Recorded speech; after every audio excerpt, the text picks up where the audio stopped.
ฟังข่าวทิศแก้วไว้พิพิธภัณฑ์คนลูกทุ่งคัฟเวอร์ครับผม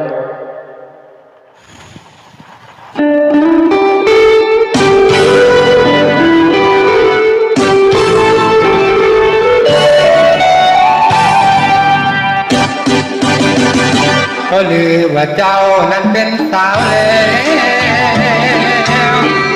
โอ้น้องแก้วโตแล้วหรือนี่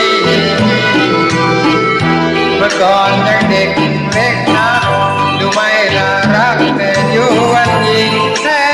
ตาก็ยิ่งไม่น้องเขาลือว่าเจ้าเดี๋ยวนี้สวยแล้วโอ้น้องแก้วอยากเห็นอย่างเดิมจะอยู่ห่างไกลเกินฝันคงไม่พบกันหรอกน้อง